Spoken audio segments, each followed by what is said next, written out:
The Winds of Change, a full-cast audiobook, written by Lena Valtapaz and narrated by Logan Digma. Chapter 6. Kapooka kept his gaze on the injured villagers, glancing every so often at whom he assumed was Pohatu. The freed Toa growled, tense from head to tail. Cool down, Kapooka said, partially to himself. You need some help, and we have it. Just come with us, and we'll make you better.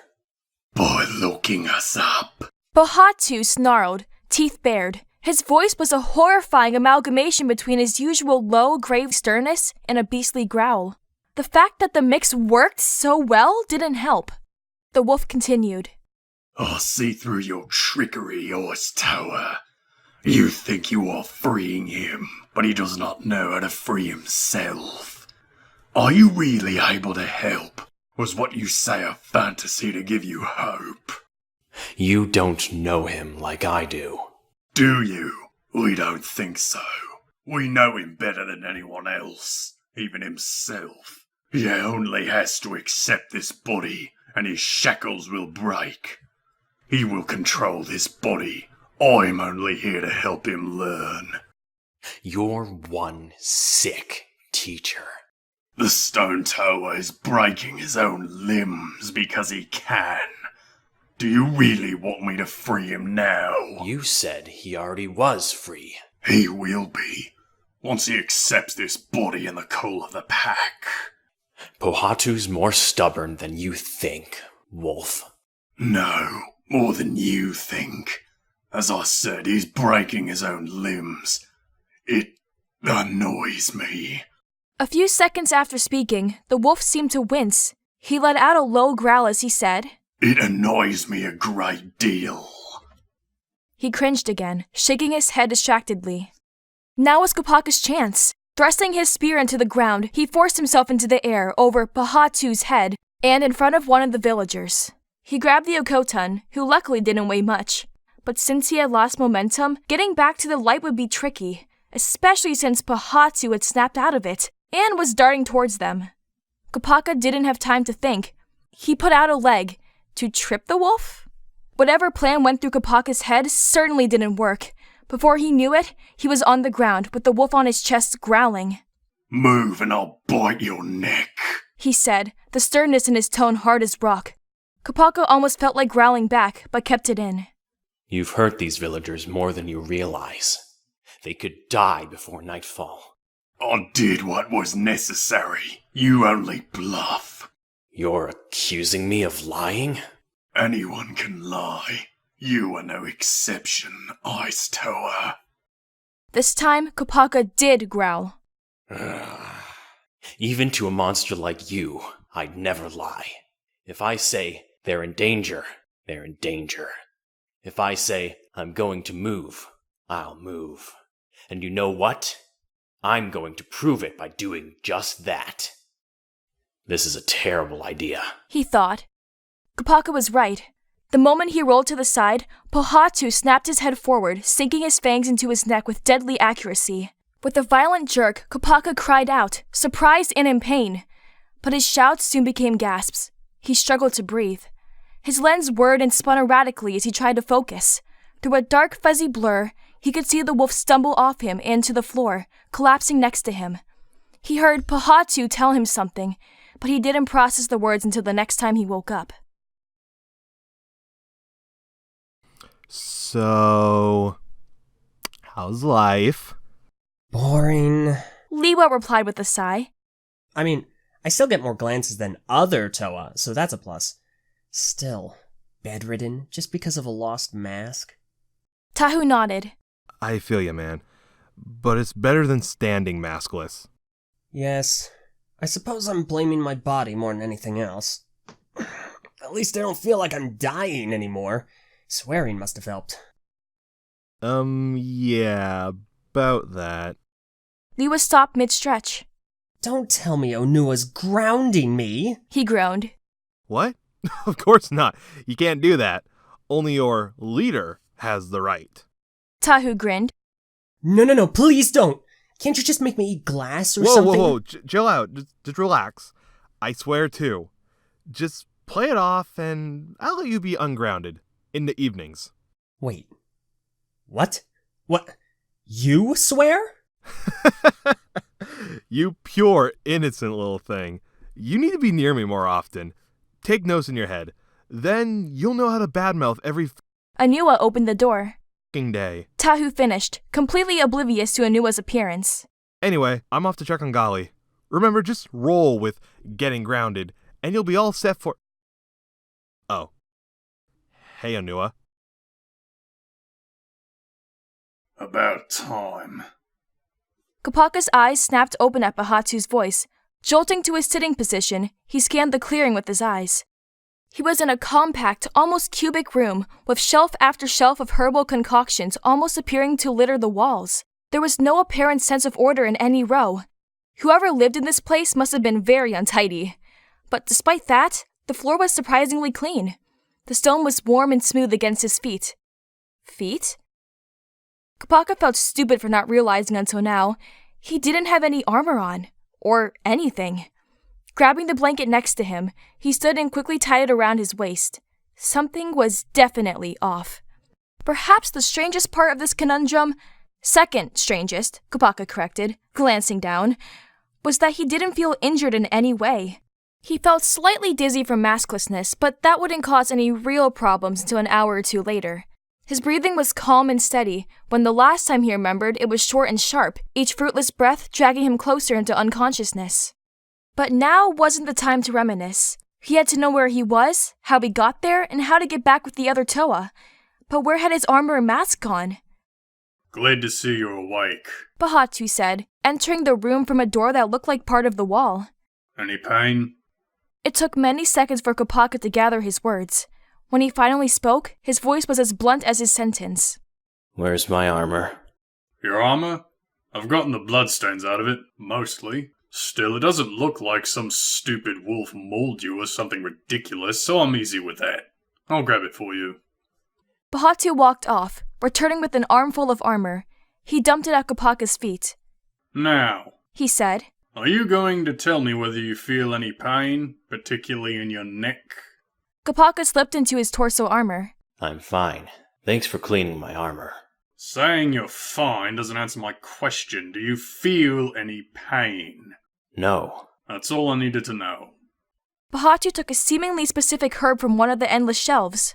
After scrunching it into small bits with his hand, he sat on the bed and briefly gestured Kapooka to sit with him.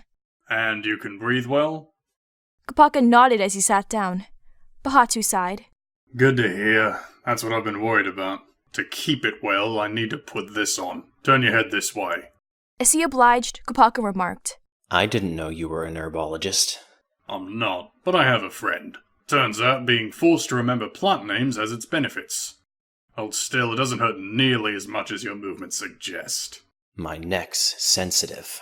Well, make it less sensitive. It took around a minute for Pohatu to finish. That would have been shorter He huffed. if you didn't squirm as much. Kapooka closed his eyes, rolling them under their lids. At least it's over. Now, where are we? I'll study. Your study. Yes, I go here to think and treat my wounds. I see. Kapooka looked around at the shelves of herbs. It must have taken forever to gather them all into one place. To treat your wounds, you say? He asked, eyes on the plants. Pohatu nodded. I usually arrange those by injury type. Sometimes they're sorted by, don't touch that, by how they should be applied. But usually it's by injury. Now that he saw the means of the sorting, Kapooka found the shelves far cleaner and more organized. The herbs directly next to the jars of liquid still bothered him, though. Kapooka finished donning his armor. Which way to the city? Just southeast of here. Answered Pohatu. Has Lewa been treated? Yes, I believe so. With cinquefoil? Definitely. I don't know about those villagers, though. They didn't look good last I saw them. I took care of them. I'll say you took care of them, Pohatu. You're the worst. I'll see how they're doing. Pohatu walked outside the room, closing the door. You can explore anywhere, but don't take or rearrange anything. He called behind the door. It took days to sort it all. After a quick, All right. Kapooka walked to the window. A vast expanse of sand stretched out from him to the dark mountains in the distance, with the occasional burnt brown bush or prickly pear dotting the desert's surface. Between Pohatu's steady and the mountains, there was a village where Kapooka could see tiny dots of children playing a game that looked similar to soccer. Kapooka zoomed in with his telescopic lens. Whatever the game was, the players had clearly practiced this. They moved quickly and coordinately, and a row of spectators nearby held their breath. These players weren't children. This was an official match. Kapooka watched until one of the Okotons won a round. The crowds jumped out of their seats, punching the air and probably jabbering in Pohatu's accent, which was its own language alone. He had overheard a villager of stone conversing with another once, and he could barely hear two cohesive words come out of their mouths. And it wasn't just their nearly incomprehensible accents. The mannerisms and metaphors they used were so obscure and strange, it was harder than ever to tell what they were saying. And he didn't want to start with slang. It was a wonder he could understand Pohatu, but then again, his accent wasn't nearly as thick, and he refrained from using slang whenever possible. To be fair, he also refrained from speaking whenever possible.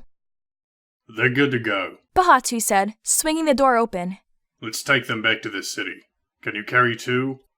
Kapooka snorted. If I could whack Tahu into a wall with just my spear, of course I can carry them. I wasn't doubting that. Pohatu gestured to Kapooka's throat.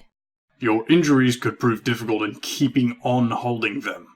That hasn't stopped you at times. Too right, but I'm me. Kapooka blinked. How? How am I me? Yes. The last time I saw you, you were tearing my throat out. I'm really sorry about that. Literally didn't know what I was thinking. But believe it or not, you saved me by letting that happen. It was broad daylight when the wolf talked to you. At the same time, its attention drew to the shadows it lay in. A smile formed on his face, faint as a mirage. It didn't expect you to move. When you did, you diverted its attention, forgot the patches of sunlight. You can figure out what happened next. Kapooka nodded slowly. Wrong step. Exactly. Pohatu replied. And for that, I can't thank you enough. If there were one point in Kapooka's life where he felt proud, this could have been it. And I to you, for patching me up. Now, let's get some Okotons home. Couldn't put it better myself. When the Toa arrived in the city, they were met with a great deal of gusto from Anua. Both Pohatu and Kapooka silently agreed, with a shared glance at each other, not to tell the Toa of Earth about what happened. Luckily, the villagers had woken in their arms a few minutes beforehand and had walked the rest of the way after many thanks for saving their group from that vicious wolf. I'm so glad you found him. Anua said, clapping a hand the size of Kapooka's boot onto his shoulder. And not a scratch on either of you. What a pleasant surprise. Thank you. Pohatu said, his tone uncertain. How are the others? Anua's gaze averted sheepishly. Oh dear, I'm afraid none of them can come out at the moment. Gali and Lewa are bedridden, as is Tahu after I became disappointed in him. Kapooka shuddered. What did he do? He said the most dreadful things regarding him and Lewa tricking us in some way, and he used terrible language. That would do it. Pohatu said with a sigh. Bugger. I've got 3 Tahu out of commission and one of them is our leader, even if a self-proclaimed one. If you're worried about the wolf attacks, Anua said, I'm not particularly worried about that, as they've never attacked in broad daylight before. Of course not. They'd change back if they tried that. Change back. Anua closed his eyes in concentration. Of course, what if... Yes, I've got it! Both Toa said in unison. Kapooka, do you know where the wolf's den is? Asked Anua, beginning to smile. Slowly, Kapooka nodded. In a cave northeast of here. What are you getting at? I can create a slow cave-in, rock by rock. The wolves are smart enough to know when to leave a collapsing den, and once I step into the outdoor sunlight, they'll all be saved. I'm unsure whether I can do it myself, but what are friends for, eh, Pohatu? Pohatu blinked at his name being called. Yes, I can help. Brilliant! Shall we go then? I don't know. Pohatu glanced around. With only 3 Toa? Only 2 of us can help with this cave-in, but... I see what you mean. Anua murmured. We can get Lewa back fairly easily. He only needs his mask and weapons, and I know where both are. Pohatu, you're fastest next to Gali. Can you get them? They're in his room. In the meantime, Kapooka can check on Gali while I coax Tahu out of his misery, as that was my fault. Shall we meet at the cave's entrance? Sounds like a plan. Kapooka said. Let's do this. No awkwardness, no mistakes. Just a routine checkup on the Toa of Water. The choice of Kapooka being sent was entirely practical. This was no time for emotions. Despite these and many more thoughts swimming in Kapooka's head, they didn't slow his heart by one beat, which frustrated him. He didn't have time for this. Feelings, especially whatever he was feeling now, got in the way of rational thought. It was difficult to gather a single thought, let alone think of what to say. But then again, Gali wasn't conscious, so he shouldn't be worrying. Gali stirred. Scratch that. Her condition is going as well as can be expected. Kapooka told Anua as they reached the cave entrance. Kirill told me. I didn't have to look over her. At all. Anua gave a smile. It looked very knowing. It's good to know she's well. And as you can very well see... We're back! Tahu declared, grabbing Lewa's arm. Lewa himself looked happy, but somewhat uncomfortable. That's nice. Kapooka shuffled his feet. We have all Toa available here. Onua, Pohatu. Ready? You've got it. Anua said. Closing his eyes, he put one hand around Pohatu's and set the other hand on the ground. Pohatu mirrored his movements flawlessly. A strange glow emanated from the two Toa's fingertips, creating a small web of cracks along the ground. These cracks slowly spread out like the lines in a lightning bolt. After splitting into nearly 1,000,000 fragments, the cracks coalesced, merging into a single fissure. Then the cracks disappeared, and silence fell. Kapooka blinked. Did anything happen? It should, said Anua under his breath. Be patient. They should arrive any second. And within moments, that second had come. Sounds of paws running on the rock began to thunder, growing louder as they approached. Without warning, a dark flurry of wolves sprang out from the main fissure, howling. As the Toa watched, each one trembled as they collapsed and began to change shape. Within a minute, 24 Akotans were getting up from where they lay, dazed and amazed. We're back, one villager said, breaking the other's silent spell. Voices erupted in the place all at once, crying out with joy and praising the stars. The villagers thanked the Toa profusely as they all walked to the city. Finally, the Toa's job was done, for now, at least. After thanking the Toa almost as much as the Akotans, Akimu had let them know of the new weapons, masks, and armor he'd been working on while they had been on their adventure. He wanted them to try the new creations right away, but Tahu had atypically declined, saying they had to wait until Gali had recovered. That was a lucky break to Kapooka. Now he wouldn't have to spend an additional few hours trying on armor and testing the weapons. After countless sleepless nights, he could finally wind down. And wind down he did, as he slept in a calm, undisturbed nap.